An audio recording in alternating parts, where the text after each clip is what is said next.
Welcome to the College Investor Audio Show, where we talk about the biggest issues impacting millennial money, from student loan debt to side hustles to building wealth. We will show you how to get out of debt so that you can build real wealth for the future.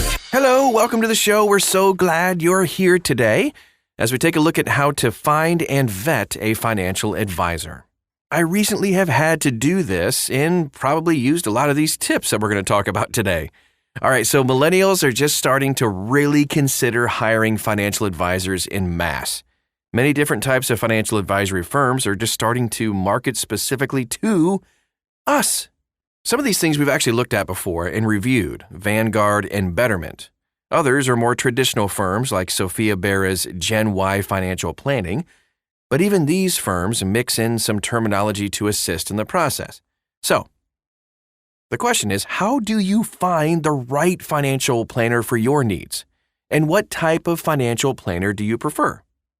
Here are some tips and tactics to find and vet a financial planner if you're a young adult or millennial.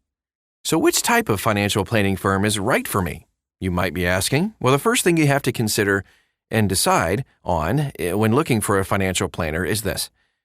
Are you comfortable with a more DIY type approach that online financial planning offers? Or do you like to talk to someone and have a custom plan created? That's me. But if you're not like me and you're looking for just some simple budgeting help and don't have a very complicated financial situation, the online services like Betterment and Wealthfront could be a great choice for you. These are online services and they do charge minimal fees and offer you basic budgeting tools and other entry-level financial planning options. They can help you create and help you set up a plan to achieve them. However, if you're looking for some more in-depth help or if you need someone to motivate you and hold your hand, totally get it. Finding a traditional financial planner might make a little more sense. I tend to equate this to the choice between taking online classes and in-school classes. Both can be fine options, but it also depends on your own personal learning style. I'm the type of person that needs to go to a location and sit in a class, and I have a hard time doing all that online. As a result, I know that going to a financial planner or at least spending that one-on-one time is going to make more sense for me compared to all the online options. So here's how to find a traditional financial planner. So let's deal with the toughest part of this whole thing, and that's actually finding the right person for you. First, I do recommend just asking around, friends and family, because that personal connection is going to help you find someone that will fit your needs. However, millennials typically don't know anyone else that has gone through the whole process, and as a result, you might have to search for it yourself. I'd recommend you start at these two sites, Financial Planning Association and the National Association of Personal Financial Advisors. Also, you'll want to make sure that you check the financial planner's certification and make sure that they don't have any complaints. You can check for complaints at the Financial Industry Regulatory Association, FINRA's website. Broker check. You can see all the links to everything we talk about today, by the way, inside this article at thecollegeinvestor.com. Okay, let's move on to how to vet a financial planner and the questions to ask. Hopefully by now you have found some good potential candidates. Now comes the hard part, vetting each candidate and finding the right fit. I think it's important to rate a financial planner on two key aspects, the technical side of their job and the personal side.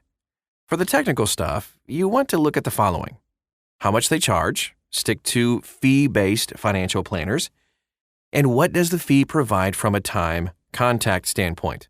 Is it one single meeting for 2 hours, or do you have ongoing consultations? What services they will provide? Some planners only do investments, while others do comprehensive life estate plans. I prefer the more comprehensive planners that will look at your whole life, not just your portfolio. What do you specialize in is a good question. Some planners specialize in different areas like taxes, estate planning, etc. If you're young, you want to find someone that specializes in just getting started. Ask for samples of their work and what you will get as a deliverable. Once you understand all that technical stuff, you need to see how you fit with the advisor personally. Consider these things: the rapport you feel talking to the person. Are you working with the advisor, or do you just get passed around to different team members? Does the advisor actually look to understand your personal situation, or are they just kind of going through a generic plan? It should also be very clear what their fees are, both what you pay to the advisor and what you pay as part of your investments. Check out this reminder on how honest financial advisors should disclose their fees. We have a link to that article, very helpful, at thecollegeinvestor.com. Here are just some quick final thoughts and we'll wrap things up for today. The bottom line is that you really need to feel comfortable with the advisor and the services you're going to get with them. Don't assume. Ask the right questions. You don't want to pay money, spend your time, and then not feel like you've moved your finances forward after the meeting. Trust me, it can happen sometimes.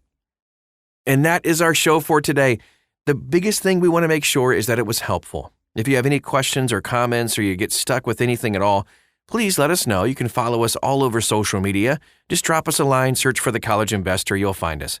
You can also copy and paste the title of this podcast right into the search bar at thecollegeinvestor.com, and you'll dig deep into some reviews that we have from some services we talked about today, and also some other links on how to find financial advisors as well and get to know them.